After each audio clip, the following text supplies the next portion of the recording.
The Middle East is blowing out after Israel launched a preemptive attack on Iran. Iran retaliated, and it seems like it can easily turn into a full-blown war between the two countries where the United States could be dragged in. At least according to Israel, they will continue striking Iran for at least the next 2 weeks.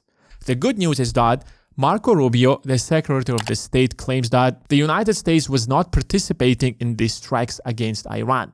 Now, let's be honest. Without the approval of the United States, Israel would have never attacked Iran in the first place. It doesn't matter which side do you support. The implication of this war is going to impact everybody because Iran is the largest country in Middle East, and any kind of a prolonged war with Iran is going to have serious implication on the global economy and the US economy. Financial losses are nothing compared to how people are losing their lives in this conflict. But this is a financial channel and not a political channel. So we're not going to get into the details of this conflict. What I want to do in this video is focus on the financial side because that's what we talk on this channel. In March 2003, the coalition forces, the United States and the UK with its allies, launched a preemptive attack on Iraq.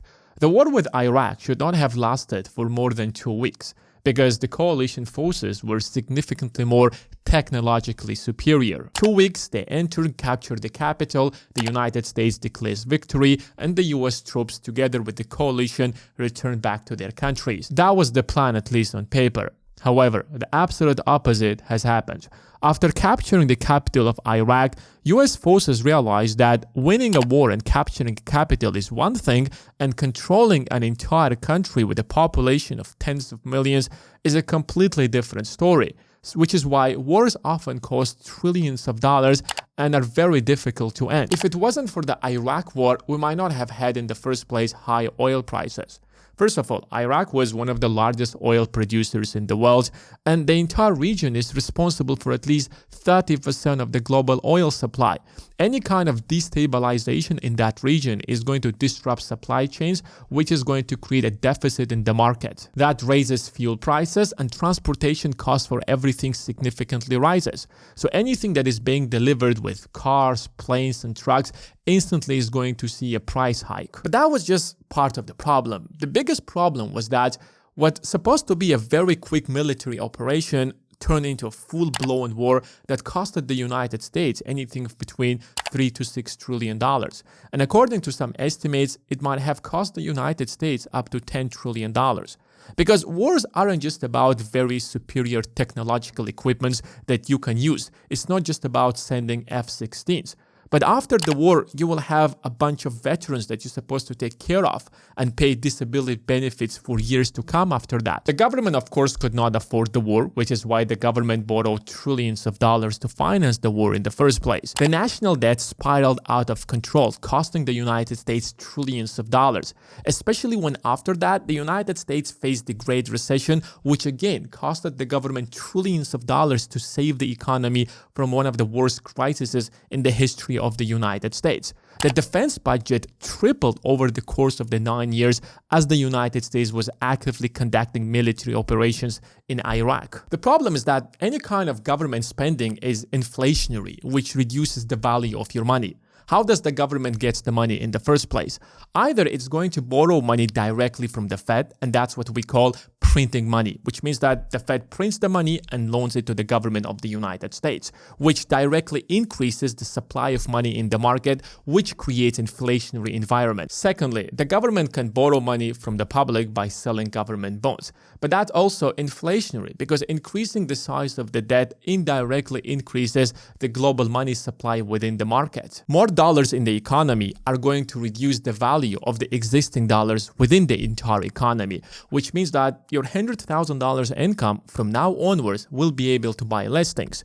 Your savings that you've been saving for the last 5 to 10 years are now worth a lot less. And corporations in such circumstances often raise their prices to compensate for the potential losses, which hits your wallet again. So what would happen if the United States is going to intervene into this war directly? Now, we have to understand that Iran is not an Iraq. Iran has twice the size of the population, and geographically, they're much more bigger than Iraq. Iran is also a very mountainous country, such as Afghanistan. And we know how Afghanistan turned for the United States, which means that controlling Iran is going to take trillions of dollars to do that. And it's not an easy job in the first place. And if Iraq war cost the government trillions of dollars, you can easily take that number and triple it. So especially if you also count in inflation, then the Iran war could cost the government anything between 10 to 15 trillion dollars. And the situation with the government today is very different than it has been 20 years ago. When George Bush became the president of the United States, he inherited a very balanced budget.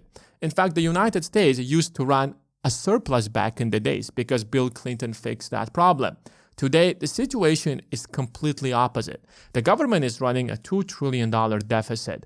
And also, there is an interest payment of $1 trillion just to service the debt that the government is running right now, which means that the United States cannot possibly get into this war without raising trillions of dollars, which certainly is going to create inflation. The second problem is that inflation problem is not fixed. Back in 2022, inflation rose to above 9%, which was catastrophic. And since then, Fed has done a very great job to bring down inflation to as low as 2.4%. But if you want to be convinced that inflation is fixed in the US, you need at least like 2 years of inflation being around 2%. Because if you look at the balance sheet of the Fed right now, you see that they haven't actually got rid of those trillions of dollars that are in the economy. Yes, for the last 2 years, they've been trying to fix that problem. But again, the government needs, or the Fed needs, at least 2 to 3 years to fix that. So if it's going to change its trajectory and will start borrowing more money or fund the government to fund that war, then there is a very good chance of that inflation going back to 9%, if not over than that. And a few months ago, when the United States announced the Liberation Day, everybody expected that everybody will come back to the United States and bond yields are going to decrease. But the absolute opposite has happened, which means that the confidence of investors in US government bonds is sliding down, which could indicate that if the government yet again want to borrow trillions of dollars to fund yet another war, it might increase the bond yields to over 5%, which further worsens the situation and will make the cost of borrowing significantly more expensive than it appears right now. Fourthly, oil prices are going to skyrocket. They have already grown by around 14%. And Iran is located right at the Strait of Hormuz, where around 30% of all the oil in the world passes through. And if there is going to be any kind of a full-blown war, they can easily target any ships that are going to cross that strait. And since the risks of crossing that strait is so increasingly high, companies are not going to risk their tankers, which means that there will be a huge deficit of oil in the market, further increasing oil prices. There are already reports that Israel have asked the United States to join the war with Israel, but United States has refused the offer. But it doesn't mean that it's not going to change. In fact, if you just look at what's happening in the media, they're trying to convince the American public that United States must intervene in this war. And there is a good chance that it will change. I hope I'm wrong. I hope it's not going to happen.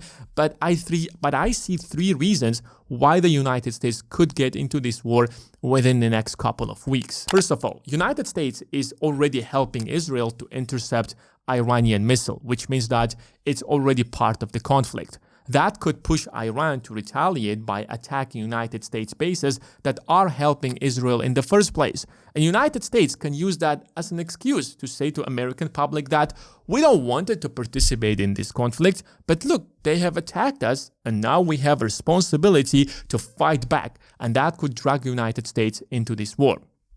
Secondly, United States is very divided right now. There are riots in LA. United States is politically, socially, and economically divided, and nothing brings people together other than a single cause, such as war. Back in the days when the United States was going through its worst crisis in its history, the Great Depression, World War II was the reason that the United States got out of that conflict. When Japan attacked the United States at Pearl Harbor, United States got together under a common cause, and it was one of the greatest economic growth in the entire history of the United States, which catapulted the United States into the status of the most powerful economy that has ever existed in history. Thirdly, Trump's Big Beautiful Bill is facing a lot of backlash, especially when Elon Musk began to criticize it, and it doesn't seem like it's going to pass the Senate without massive modification. And that big beautiful bill includes within itself a huge boost for the military. So if the United States decides to join the war, then it could be a very good argument for the Senate to pass the bill because the military needs that boost to make sure that it wins the war in Middle East. Now, it doesn't matter how terrifying and scary the crisis looks like. This is not the time to sell your stocks because at the end of the day, no matter how big the crisis is, the stock market always recovers because the US economy is so powerful. Just go back to 2022 when we had high inflation and also a Russo-Ukrainian war started. If you have turned the news back in the days, you would see that the world is about to face a nuclear annihilation. Back in 2020, when COVID started, countries closed the borders and you couldn't fly anywhere, and it seemed like it's literally the end of the world.